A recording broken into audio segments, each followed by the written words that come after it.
Welcome, ladies and gentlemen, to another edition of Chaz Calenda, attorney at law, here with Pat Ford. We're here on the east side of Providence for a very special edition for the episode. Enjoying pizza pie, our favorite dish here. We're going to talk some politics, and we're going to have another interesting conversation about the state of politics and the Attorney General's race here in the state of Rhode Island. Pat, what do we have in here? What's going on? All right, so first of all, we're at Pizza Pyre. We're at 374 Wickenden Street, a great Providence business. I've been coming here, since I moved to Rhode Island a long time ago. Again, support local businesses, break out of your comfort zone, try something new. The pizza here is wonderful. Yeah, it's by the way, we're having pepperoni, mushroom, and anchovies. Anchovies On that. Yeah, but you know what? I learned how to eat anchovy pizza in college because if you ordered anchovies, no one would bother you for a slice. And so, you know what? It's an acquired taste, to be sure. But thanks to the restaurant for hosting us. We went to another restaurant a little further up the street, who shall not be named. What's the first thing they asked you for? They wanted my vaccine proof. I almost walked out, but I didn't want to embarrass my guest here. Yeah, so as if I'm embarrassable. Really? I was not impressed from the beginning. So well, we also didn't bring with us the legal paperwork of it. So they eventually said no because, well, it's Providence. You can't have a slice. Well, there was a restaurant. I don't want to imply there was any other piece of joint, but you can't have something to eat and having a video stream it at the same time. Apparently not. You need they wanted all sorts of documentation and sign-offs from everybody in the restaurant before they let us even say that. Wow. Yeah. So, but let's get to it. First of all, how is the campaign going? It's going great. Actually, I'm very encouraged by the feedback I've been getting from all sorts of people in the political spectrum. Particularly some very moderate Democrats who are just sick and tired of the far left taking over their party, hijacking the party. They want some check and balance, and they know that the Attorney General's office has the ability to have that check and balance if I were to be elected and hold the people accountable for the decisions they're making. Absolutely. You're spending a lot of time right now, not just with folks out in the community, but you're also there at this time of year. All the major parties have their own party events. So you're spending a lot of time with Republicans as well as the greater community. Is there a crossover? Is there a single issue that both Republicans and just regular folks from the state are concerned about? I found that a bipartisan issue is children and parents' rights. It is cutting across partisan lines like I've never seen. You have mothers, fathers, parents, guardians who have potentially voted Democrat their entire lives, repeatedly telling me they want the government out of their children's lives, out of their lives, stop making their educational and medical decisions for them. And they're saying they don't have an attorney general, they don't have a government that's been fighting for them this entire time. And that's what they're sick of. They don't care what my party affiliation is. They don't care what the party affiliation of those people who are doing it. They just know who's doing it to them. And they want someone to stick up and fight for them. And I'm assuring them that's what I'm going to do when I'm the attorney general. It's amazing how quickly the population, if you will, has gotten up to speed at this point on literally every issue about the pandemic. And obviously the proposed legislation this week just set Rhode Island on fire. And personally, as someone who's an observer as well as a participant, I thought the issue kind of got quiet. Holy cow. What are folks saying to you about it? We'll talk about the legislation. I mean, the legislation that was proposed by a number of state senators of New York, with the House members, I can't remember at this point, but it was proposed that, I know it was Sam Bell, Tiara Mack, and two of the sponsors, who I believe still remain on the bill, $50 a month if you don't vaccinate your child. And then there was double your income tax, I believe it was, if you refuse to comply. So that set Twitter ablaze, I'd say, for the last few days. Oh my God. What's fascinating to me is just a couple levels. The depth of resentment over the issue itself. Absolutely. The degree with which people are reacting almost on a hair trigger basis. The connection folks have made to legislation that they, and I'm talking about individual folks from the real world, not our world, Right. all right, that made it to, to legislation that I haven't seen before. Never. This was up and live in about an hour, and literally the world is, has just lost it. Rhode Island's on fire right now, and it doesn't take much to set a lot of the people who are engaged in this on fire. And people, quite frankly, have never been engaged politically in their lives before, are now probably a hair trigger away from losing their minds. Right. And it's not. I'm not saying that in a derisive way. I'm saying that in a way that people just feel like they have no one to turn to. They have no one listening to them. They have no one fighting for them, and they just feel left out and bullied by their government. And that seems to be the point that people are missing here. You can debate the issue, but you can't exclude people anymore. People, those, on so many different levels, whether it be their children's education, whether it be the day-to-day business, the Superman building, the sweetheart deals, or whether it be issues surrounding the pandemic. People are intimately connected, they're paying attention, and there's an incredible amount of resentment because they feel like they've been kept away from the table, that they don't have. I mean, these folks are all stakeholders. We all are, right? And they don't feel like they're getting their fair share. And they're not. If you look at it from a practical standpoint, they're not getting a fair share. They're not being included in the process. And they're looking at it that all the insiders to get their pockets filled, whether it's legal or not. I'm not saying it's a crime that's going on in the literal sense, but I'm certainly saying that people feel like they're being taken advantage of, that they're being used as a piggy bank to fund things like the Superman building project and other pet projects that are going on around the state. And they're not really being consulted or listened to as far as what their opinion is. And that rubs a lot of people the wrong way. And it's cutting across the partisan lines. What's it going to take for Rhode Island government? Again, let's just not limit this to this controversial bill. Let's talk about the Superman building, because the Superman building, again, as I asked the question at the press conference, is nothing less than taxpayer funds being used in the form of corporate welfare for a failed private real estate investment. And the first thing I said was, okay, hashtag 38 Superman.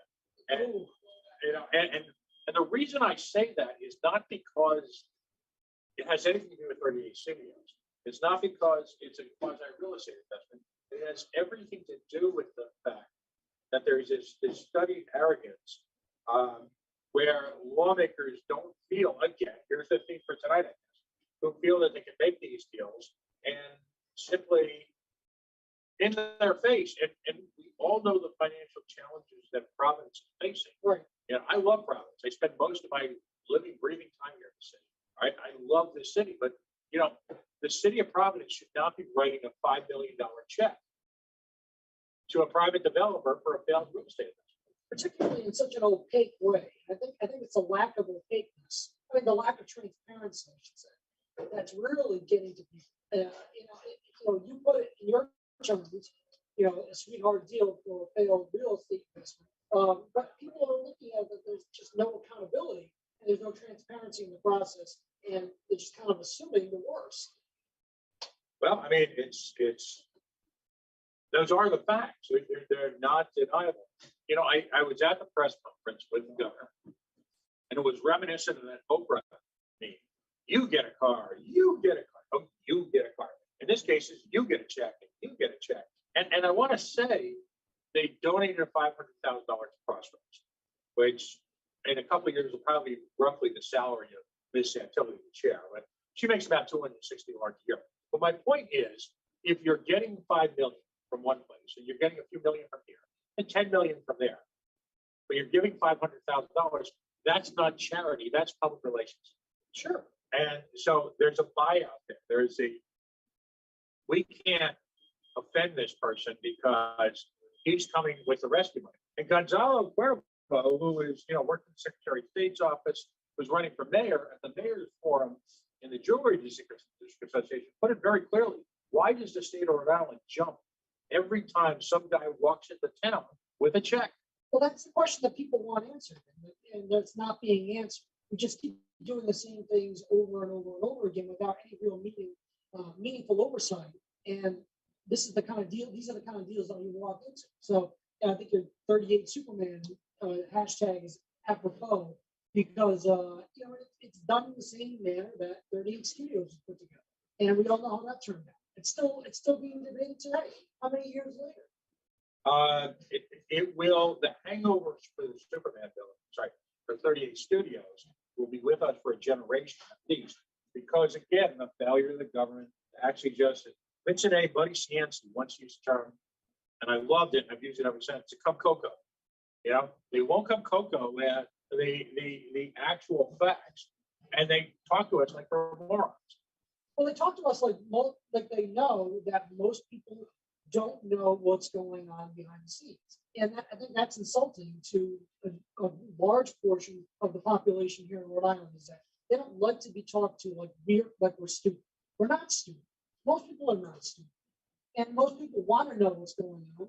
And most people want to be included in the process. And when you have government officials kind of writing you off and saying, we're not going to explain ourselves here, this is just how it is, that is going to make people resentful. And one of the reasons I'm running for Attorney General is because we don't have somebody in that office right now who thinks he works for people. He actually tells people who call his office, I don't work for you. Well, yes, you do. You work for the people of Rhode Island. It's your job to represent. It's your job not only to represent the state, it's your job to represent the people of the state. And that has been missing not only in the Attorney General's office, it's missing in our city government and here in Providence, it's missing in our state government all over. And it's something that's finally, I think, is coming to a boiling. And it's finally catching people's attention. Right. Well, again, you just had people take literally, in some cases, 2 years off. It had nothing to do now but pay attention. The snow jobs, the outright lies, the misinformation is not going to be tolerated. Certainly not by the people I've been talking to. And I'm not talking to just Republicans. I'm not just talking to people who I think would agree with me.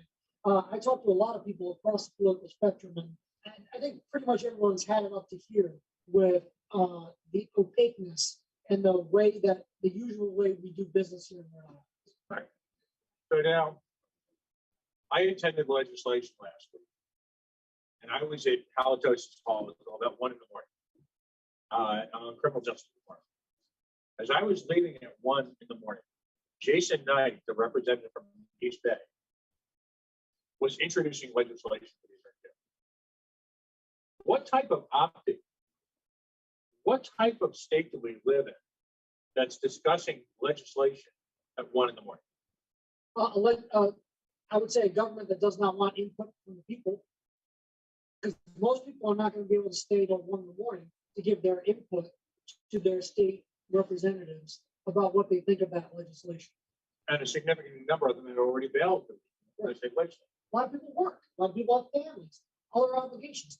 I mean, could you afford to stay until 1 o'clock in the morning every night to talk about this thing? Maybe you do, Pat, because you cover this stuff. But I know it'd be tough for me. I know it'd be tough for most working families and people, people with other obligations to be able to put aside multiple nights a week to be able to attend these hearings. Right. Especially at 1 o'clock in the morning. Well, and you have the state piling on with, 20, 25 bills a day. Going back to this legislation that would tax and fine people for, giving up their body autonomy. Right. Are we really having this debate that we're going to double your taxes if you don't have a vaccine in your body that, for whatever reason, you don't have it, we're going to double your income tax? One of the stunning parts of that chaos yesterday was the admission by significant legislators that they were sponsoring a bill that they hadn't even read. What signal does that send? Where have I heard that before? We have to pass it before we read it. Where have I heard that before? Right. Someone, Pelosi? Somebody like that. I don't remember. I think it's my opinion, and I'll say it out loud, is that if you're a state legislator and you sign your name to a bill that you have not read, someone should just pack up your office and remove you because you are not doing the job. Let's head over now. I know the guy. I volunteer. I know the guys at the Cat Police. Will they let us in? Because I'll volunteer to do that because you are not doing your job if you have not read your bill yet, you are advocating for legislation, but you actually have no idea what's in it. Right. That's literally not doing your job. I, The definition. and if they're complaining because there's so much legislation, I've got an idea. How about we limit every state legislator to maybe 3 bills? Because one of the problems that state faces, as it does in a number of parts of the country, is this notion that if you're a legislator, you have to do something. Well, very often you don't, do you? Yeah, most of the time, a lot of these pieces of legislation or proposed legislation are show bills. Right. They're there to either virtue signal or make some sort of political statement. Here's what I'm for, or here's what I'm against, knowing it has no chance of passing, but they're doing it for their own political gain for whatever reason. And to me, that's a waste of time. You're wasting our time, you're wasting your own time, you're wasting a legislative body's time. Right. And pertinent, serious issues exist, which are not being addressed. Right. You know, the House gets together a few days a week at 4 o'clock with the rise of the House. And that's literally when the nonsense begins. You know, we honor this person, we honor that person. No, just figure out a way to do more with less. How long did they argue over the bill to name the CCRI campus over the former Senate president? And who named something after somebody who's still alive? Who's still alive? Or I'm not sure where the connection is between her. Well, it's fine. They may want to honor her, but can we also talk about other issues that are like affecting us today that all Rhode Islanders can relate to? Right. Like the great pizza here at Pizza Fire, 374 Wickenden Street, who opened their doors to us without legal considerations, without an in-depth medical analysis. That's right. All right. No prostate exam necessary. Right. And serve some mighty fine pizza. Excellent. Excuse me. Cheers.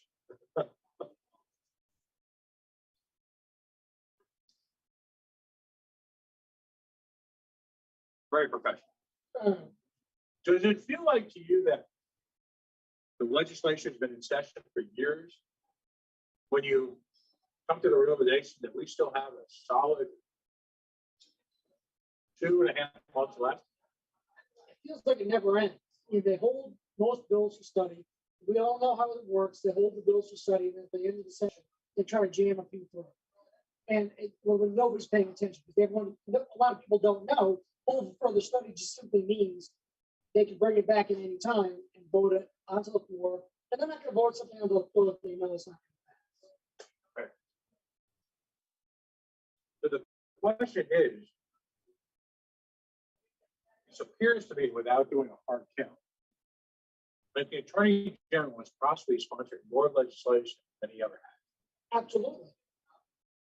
So he's crossed over into the lane of law enforcement into law making, which is specifically a problem with the separation of powers. Does he want to be a legislator or does he want to be a law enforcement agent? And apparently he wants to be a legislator because he's up in the state house more often than he's in his own office. And you've been involved in the criminal justice system in Rhode Island 15 plus years. Have you ever seen this much legislation? And you've been through, let's name some. Were you working there with Jeff Hine as Attorney General when you came on right now? No, I came on under Attorney General Patrick Lynch, and I worked in the Lynch administration and the Kilmartin administration. Huh. I know. You typically don't dignify the reign, if you will, of one Peter Kilmartin. But can I to that point, Pat? Sure.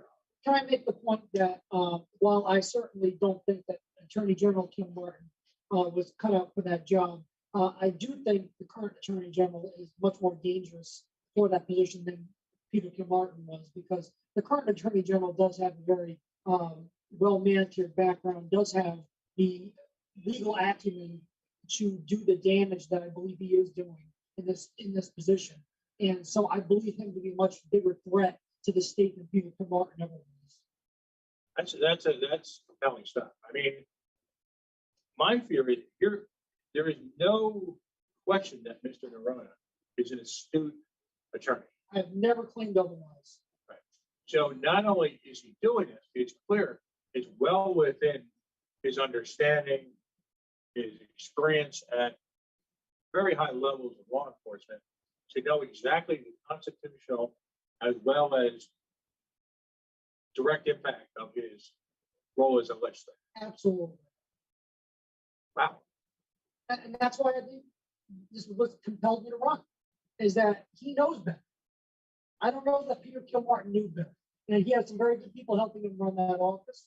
I think that's why he got through that office without any major damage other than losing a lot of talented people. But they're losing a lot of talented people right now. And they're losing them because of political reasons, because they turned that office into a political office as opposed to a law enforcement office. Right. We're now a few weeks removed from a number of these settlements that he's engaged in. These settlements have not come cheap to the state of Rhode Island. Not that I can tell. A lot of outside counsel. Yes, they've definitely hired outside counsel, because the settlement that came out of the district, one of the districts in New York, there were several different states involved in that. They have outside counsel involved in this. They had certainly had outside counsel going through the lifespan merger issue, and they hired all sorts of consulting groups. I don't know what they needed that for. It was pretty obvious on its face what the problem was for that. So, I mean, I had said it 2 weeks prior to that decision coming out. It's an antitrust problem. Do you need $30 million to spend on that to figure that out? No, you don't. So the cost of legal affairs, if you want to say, has exploded over the last 10 years. Is there any guess? Do we have any clear number of how many attorneys are employed by the state of Rhode Island? They have the so-called transparency portal, if you believe it, that's run by the state of Rhode Island, that you can look up all the employees of the Attorney General's office and find out what they're making, how long they've been working there, on their salary history. I haven't done it recently, but the last check, it was around 100 attorneys that work for the Attorney General's office. Now, that's the Attorney General's office on a standalone basis. Standalone. Right. Standalone. You've also got organizations like the Department of Transportation. You've got a plethora, if you will, of other organizations that hire their own internal counsel, who then work with outside counsel. That's right. And each state agency also has their own legal counsel that is employed. Sometimes they work together, sometimes they don't, sometimes they have to hire outside counsel. I mean, that in and of itself is not a problem, but the problem is that the reason why this is happening so often is because he's engaging in all these political processes that he wouldn't otherwise have to engage in. Right. Because of his partisan views. Right. If he just kind of went down his route, stayed in his lane, and did the law enforcement that we need here in Rhode Island, he wouldn't necessarily need to go down that route. Right. Because law enforcement continues to be a challenge. Of course it is. Our crime has gone up.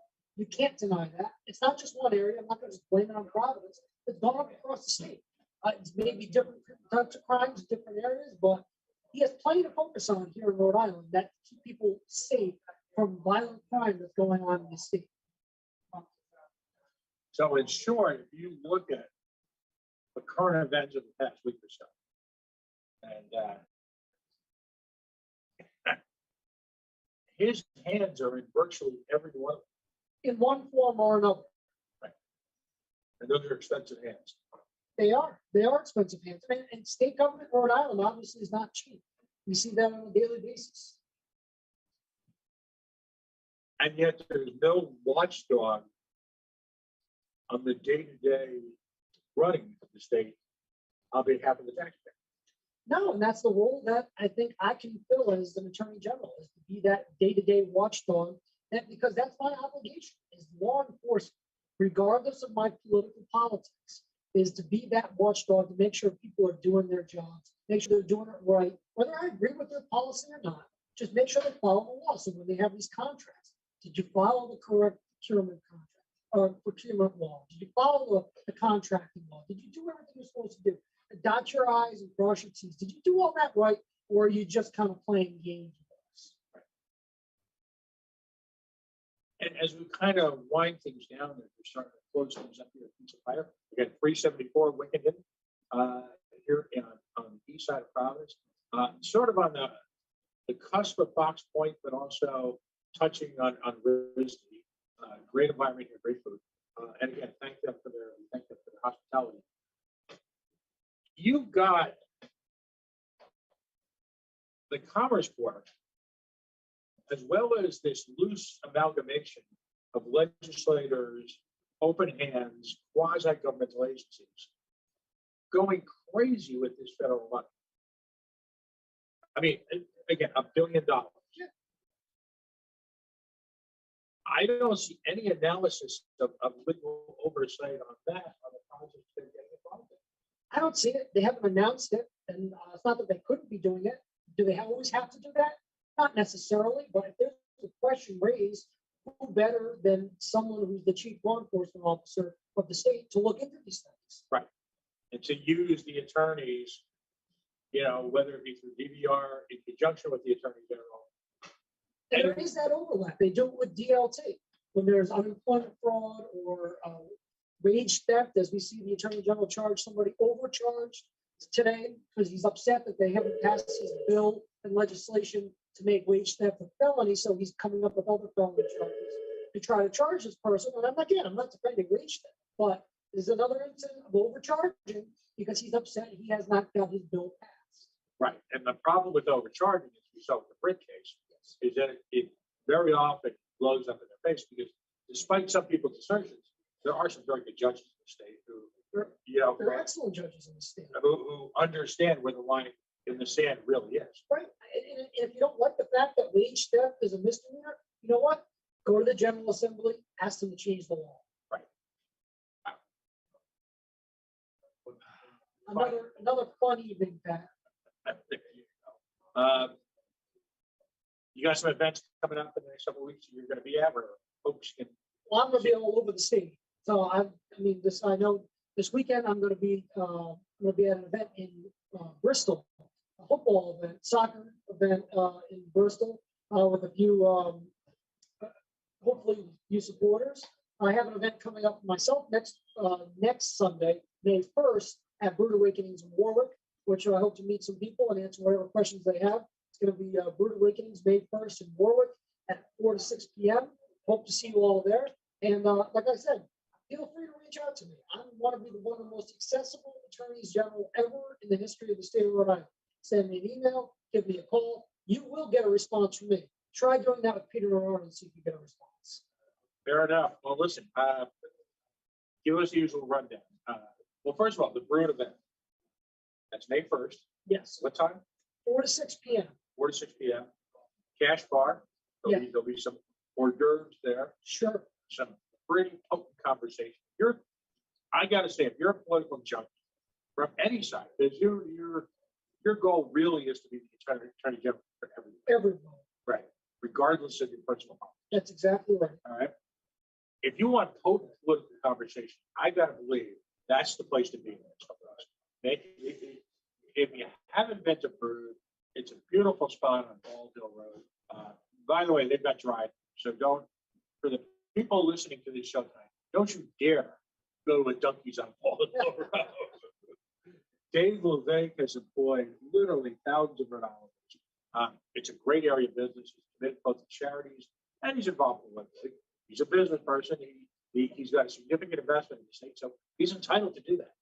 Some people forget that, but this is a gentleman who's laid it all out on the table.